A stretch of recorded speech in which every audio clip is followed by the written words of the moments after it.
जय जगन्नाथ। भारत का इकलौता ऐसा मंदिर जहां से स्वयं भगवान यात्रा करने जाते हैं, वो भी हर साल। जी हां दोस्तों, यह एक ऐसी यात्रा है जिसका इंतजार भक्तों को ही नहीं बल्कि भूत प्रेत और बुरी आत्माओं को भी रहता है। यह एक ऐसी यात्रा जो हर साल एक मुसलमान व्यक्ति के मजहर पर रुकती है, जबकि इस मंदिर में किसी और धर्म के लोगों का जाना भी मना है। कुछ लोग कहते हैं कि इस मंदिर में श्री कृष्ण का धड़कता हुआ दिल है। कुछ कहते हैं कि इस मंदिर में बहुत बड़ा खजाना है, तो कुछ कहते हैं कि यह मंदिर अंत की ओर इशारा करता है। आइए जानते हैं जगन्नाथ मंदिर के रहस्य। Welcome to gods of India, जहां मैं आपको मंदिरों और भगवानों से जुड़े कुछ अद्भुत रहस्य, उनकी ताकत और चमत्कारों के बारे में बताता हूं। तो चलिए जानते हैं। एक रात राजा इंद्रद्युम्न के सपने में स्वयं विष्णु भगवान आए और उनसे यह कहा, कल बंका मोहन नदी के किनारे पहुंच जाना। राजा ने भगवान विष्णु की बात मानी और अगली सुबह राजा वहां पहुंचे। तब वहां उन्हें एक लकड़ी के टुकड़े पर नीला पदार्थ मिला, जिससे वो नील माधव कहने लगे, और आज हम उससे ब्रह्मा पदार्थ के नाम से जानते हैं, जिससे बहुत लोग श्री कृष्ण का धड़कता हुआ दिल कहते हैं। राजा ने इस नील माधव के लिए एक भव्य मंदिर बनाने का निर्णय लिया, पर एक तोड़े हुए वचन के कारण वो काम आधे में ही रुक गया। और यही कारण है कि इस मंदिर की मूर्तियां आधी बनी हुई है। कुछ लोग यह भी कहते हैं कि ये मंदिर कलयुग के शुरू में बनाया गया था, इसलिए यह मूर्तियां आधी है और कलयुग के अंत तक पूरी हो जाएगी। और कुछ ऐसी कहानियां भी है जो बताती है कि यह मंदिर आने वाले अंत की ओर इशारा करता है। पहला भविष्य मालिका है। भविष्य मालिक, जिसमें ऐसी भविष्यवाणी भी कही गई है जो हमारे अंत की ओर इशारा करती है, जो कि यह है, ऐसा प्रतीत होगा कि मानो उन पत्थरों को कोई गिरा रहा है, लेकिन ये मंदिर के पुराने या कमजोर होने पर नहीं, बल्कि पृथ्वी पर पाप बढ़ने के कारण होगा। एक ऐसा चक्रवर्ती तूफान आएगा जिसके चलते पुरी का पवित्र बरगद का पेड़ टूट कर गिर जाएगा।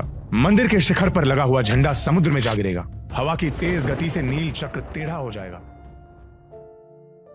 बहुत लोगों ने इन भविष्यवाणी पर सवाल उठाए, पर यह बातें सच हुई। आर्कियोलॉजिकल सर्वे ऑफ इंडिया ने यह देखा कि इस मंदिर की कुछ दीवारें बहुत पुरानी और कमजोर हो गई है।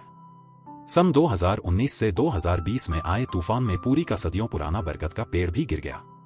और तो और इस मंदिर के ऊपर जो झंडा लहराता रहता, वो भी गिर गया। दूसरा रत्न भंडार है। रत्न भंडार जो कि मंदिर की तिजोरी है, पर इस भंडार के दरवाजे पिछले 40 सालों से बंद है, क्योंकि माना जाता है कि इस भंडार की सुरक्षा साफ कर रहे हैं। सन 1984 में जब आखिरी बार यह दरवाजा खोलने का प्रयास किया गया, तब लोग बहुत डर गए। उन्होंने निर्णय लिया कि यह दरवाजे बंद की रखे जाए। माना जाता है कि सूर्यवंशी राजा ने इस मंदिर के खजाने में सोना, चांदी और जेवर से भरे खजाने रखे हैं। एक बार जब उनकी गिनती चल रही थी, तब एक समय ऐसा आया कि मनुष्यों से उसकी गिनती ही ना हो पाई। तीसरा है जगन्नाथ यात्रा। जी हां, जगन्नाथ यात्रा हर साल मुस्लिम की मजहर पर आकर रुकती है। अकबर की सेना का एक योद्धा जिसका नाम सालबेग था, एक युद्ध के दौरान उसके सिर पर चोट लग जाती है, जो कि ठीक ही नहीं हो पा रही थी। फिर एक दिन उसकी मां के कहने पर उसने जगन्नाथ की भक्ति शुरू की। एक दिन सालबेग के सपने में जगन्नाथ आए और उसके घाव पर लगाने के लिए भभूति दी, और चमत्कारी तरीके से उसकी चोट सही हो गई। यह देख वह सीधा मंदिर के दर्शन करने के लिए निकला, परंतु मुस्लिम होने के कारण उससे मंदिर में प्रवेश नहीं मिला।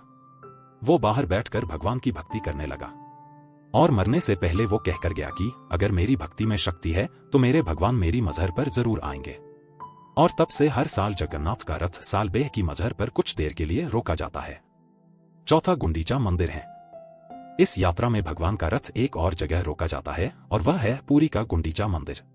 यात्रा के 5वें दिन मां लक्ष्मी के सम्मान में हेरा पंचमी नामक एक त्योहार मनाया जाता है, क्योंकि ऐसी मान्यता है कि मां लक्ष्मी ने इसी दिन जगन्नाथ का रथ तोड़ दिया था। हेरा मतलब ढूंढना और पंचमी मतलब 5वां दिन। एक कहानी के अनुसार जगन्नाथ अपनी पत्नी को पीछे छोड़ यात्रा पर निकल गए, यह कहकर कि वह अगले दिन वापस आएंगे, लेकिन वह 4 रातों तक वह नहीं लौटे। तब मां लक्ष्मी उन्हें ढूंढने निकली और गुंडीचा मंदिर के बाहर जगन्नाथ का रथ देखकर बहुत क्रोधित हुई और क्रोध से रथ को तोड़ दिया और मुख्य मंदिर जगन्नाथ मंदिर लौट गई। तभी इस यात्रा को हेरा पंचमी के नाम से बनाया जाता है। वो दिन जब मां लक्ष्मी भगवान को ढूंढने निकली। मां लक्ष्मी को मनाने के लिए उनकी पूजा की जाती है, उनको भोग लगाया जाता है। 5वां है भूत प्रेत को भोग। माना जाता है कि भूत भी इस यात्रा का हिस्सा होते हैं, और उनके लिए अलग भोग भी होता है। हर साल भगवान के लिए कई भोग बनाए जाते हैं। उन्हीं में से एक होता है आधार पाना। इसे हर साल 3 मटकों में बनाकर रथ में ही रखा जाता है, और भगवान जगन्नाथ को उसका भोग भी लगाया जाता है, लेकिन इसका सेवन नहीं होता। बल्कि इसे रथ के आसपास फेंक दिया जाता है। जैसे ही यह पदार्थ नीचे गिरता है, वैसे ही आत्मा उसका सेवन कर उन्हें मुक्ति मिल जाती है।